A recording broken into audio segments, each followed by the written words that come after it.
Salut, c'est Jonathan, ton conseiller immobilier basé sur le Nord-Gironde. Bienvenue dans cette nouvelle vidéo. Comment gagner plus d'argent tous les mois grâce à ton crédit immobilier. Enfin, gagner, du moins, ne pas en perdre inutilement.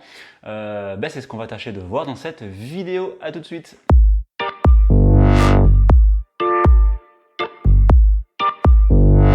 Avant de démarrer, comme d'habitude, tu vas trouver dans la description de la vidéo les deux liens qui vont bien si tu souhaites aller plus loin avec moi. Un lien pour les vendeurs, un lien pour les acheteurs. Tu cliques dessus suivant ton projet. En plus, tu vas pouvoir télécharger plein de documents pour t'aider dans ta transaction immobilière. Si tu as un projet sur le Nord-Gironde, je te rappelle sous 24 heures, ça me fera plaisir.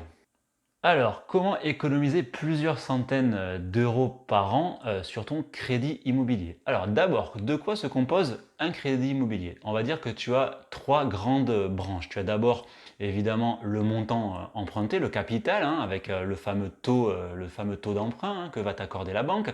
Tu as dans un deuxième temps la garantie, tu es obligé de souscrire une garantie. Donc généralement c'est soit une hypothèque, soit une caution. Donc si c'est une hypothèque, en gros, si tu ne payes pas, la banque aura le droit de saisir ta maison. Et si c'est une société de caution, donc c'est une société qui se porte garant en fait, et si tu ne payes pas, la banque va se retourner vers la société de caution qui, elle, va se retourner contre toi. Bon, à la fin, c'est pareil, hein, tu devras payer. C'est juste la façon, on va dire, avec laquelle la banque va se rembourser qui va changer. Hypothèque a saisi la maison, société de caution, la banque va voir la société de caution et la société va te voir à toi ensuite. Et enfin, ce dont on va parler surtout dans la vidéo, l'assurance. Donc voilà, ça c'est les trois branches du crédit immobilier. Et pourquoi on va parler de l'assurance? Parce que c'est sur ça aujourd'hui qu'il faut jouer pour gagner le maximum d'argent sur ton crédit. Pourquoi? Alors, déjà, on est en 2020. On va faire un exemple avec un emprunt voilà, à 180, 200 000 sur 25 ans. Aujourd'hui, si tu as un très bon dossier, allez, la banque elle va te prêter un 35, un 40 à peu près. Si tu as un dossier moyen, voire passable, tu vas être peut-être à 1,55, 1,60. Donc on parle finalement de 0,2 points, ce qui est finalement pas grand-chose. On parle en gros, pour parler en euros, on parle de grand maximum 10 euros par mois sur 25 ans. Ça, c'est une chose. Parce que tu n'es plus dans les années 90, tu n'es plus dans les années 2000. Tu aurais emprunté dans les années 90, hein, c'est peut-être ton cas d'ailleurs, hein, si tu regardes cette vidéo, tu vas dire ah ouais, moi j'aimerais bien emprunter, j'aurais bien voulu emprunter à 1,50. Hein. Bon, cela dit, le bien était à l'époque bien moins cher qu'aujourd'hui. Hein, donc généralement c'est ça, hein, quand tu as le bien en haut très cher, tu as le crédit qui est bas, et si le crédit il est haut, le bien il est bas. Hein, ça fait ça, hein, sinon plus personne ne pourrait acheter. Bon, cela dit, dans les années 90, en gros, tu étais sur du 10 ou 11% hein, pour ton crédit immobilier, et dans les années 2000, tu étais sur du 6 ou 7%. Donc là, effectivement, je comprends que tu veuilles fortement négocier ton taux, puisque là, on parle en milliers d'euros par an, en fait, hein, tout simplement. Mais là, on est à 1,50, 1,40. Là, on parle de 10 euros par mois. Donc certes, tu peux négocier le taux. Je l'entends souvent ça, ouais, j'ai négocié un 10, j'ai négocié un 20, j'ai négocié 6. D'accord, c'est très bien, parce qu'effectivement, tu vas gagner 100, 120, 150 euros par an, ça te fera un bon resto avec ta copine. Jusqu'à là, il n'y a pas de problème, moi je l'ai fait aussi. Mais pourquoi se contenter de 150 euros quand tu peux avoir plus? Et ce plus, il faut le négocier avec l'assurance. Et on va parler surtout de la délégation d'assurance. D'abord, on va faire un petit peu d'histoire. Il faut que tu saches que jusqu'à 2010, les banques avaient le monopole sur l'assurance du crédit. C'est la loi Lagarde qui a mis un terme à ce monopole en 2010. Ensuite, la loi Hamon est venue renforcer la loi Lagarde parce qu'apparemment c'était compliqué à mettre en place, hein, notamment sur le fait voilà, que le contractant, donc l'acheteur, pouvait partir dès la première année, que finalement il pouvait s'assurer ailleurs. C'était un peu compliqué. Donc la loi Hamon de 2014 est venue la renforcer.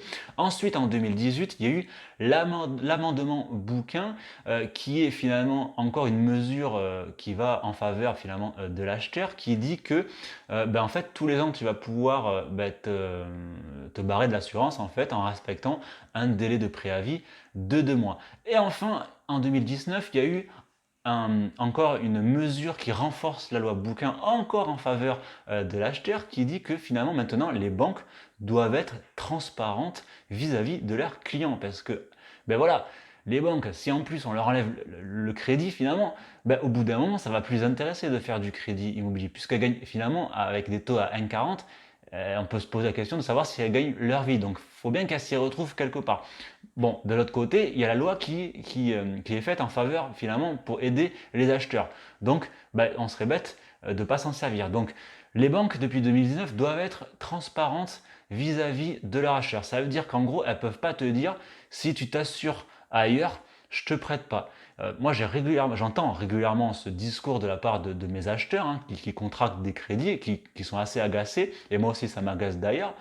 Bon, on peut le comprendre, il faut bien qu'elles gagnent leur vie. Mais bon, en tout cas, elles ne sont pas transparentes, puisqu'elles n'ont pas le droit de refuser un crédit sous prétexte que le client, du coup, fasse une délégation d'assurance. Parce que la délégation d'assurance, c'est le fait de s'assurer ailleurs, c'est le fait de ne pas prendre l'assurance groupe. L'assurance en 2 secondes, bon, ben, je pense que tu sais ce que c'est, hein, c'est tout simplement ben, voilà, assurance décès, invalidité, voire plus, hein, suivant le contrat que tu souscris. Donc en gros, tu contractes avec ben, un co-contractant, tu décèdes, malheureusement, je suis désolé, ben, la maison est payée, quoi. En gros, c'est ça, hein, par l'assurance, et puis voilà, quoi. C'est pareil, c'est l'assurance qui va intervenir, voilà, si tu es invalide, hein, si tu as un accident, voilà, l'assurance est là pour te protéger, hein, et protéger la banque aussi, finalement. Donc du coup, en gros, si tu t'assures pas, tu peux pas emprunter, parce que l'assurance, c'est une obligation pour pouvoir contracter un crédit immobilier.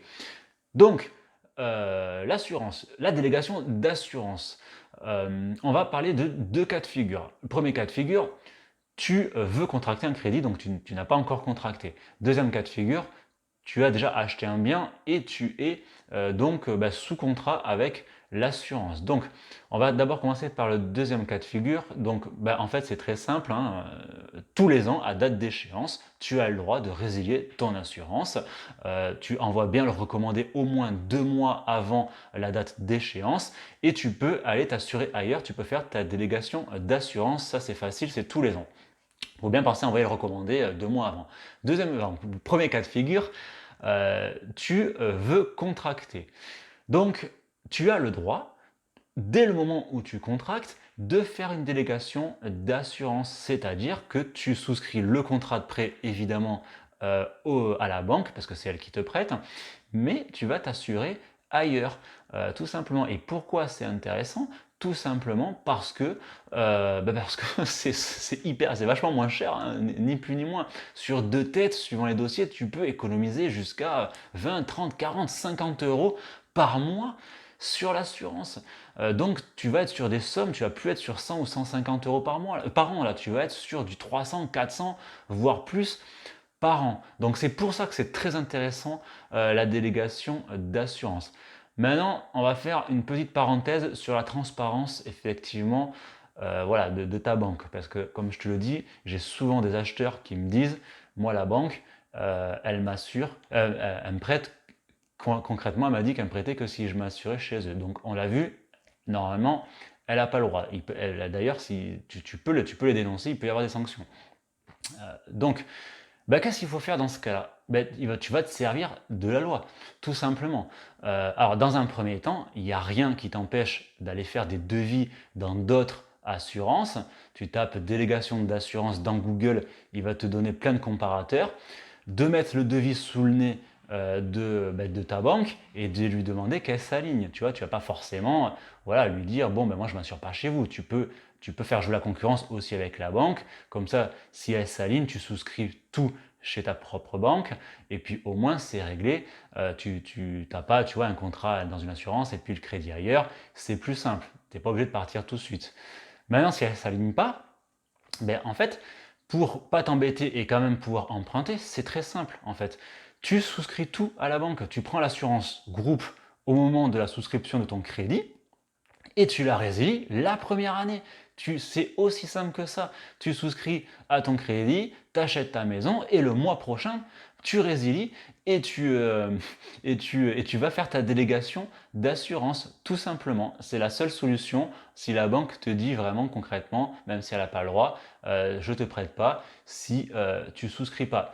Donc comment changer d'assurance? Ben voilà, c'est très simple, hein. Tu vas sur Internet, tu tapes dans Google comparateur délégation d'assurance et tu vas voir en regardant ton échéancier de ta propre banque et puis ce qu'ils te proposent, les délégations d'assurance, que ça va en fait très souvent du simple au double. Donc voilà, c'est ce message-là que je voulais te faire passer.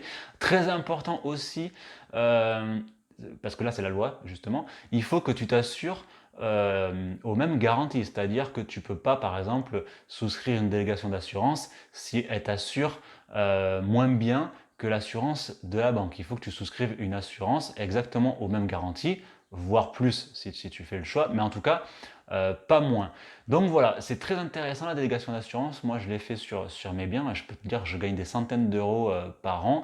Voilà, regarde ça de plus près, tu regardes dans ton échéancier voilà, de ton crédit combien tu payes par mois, tu tapes comparateur d'assurance prêt ou délégation d'assurance crédit immobilier sur Google, t'inquiète pas, il va te dire le reste et tu vas être assez surpris des résultats que tu vas trouver.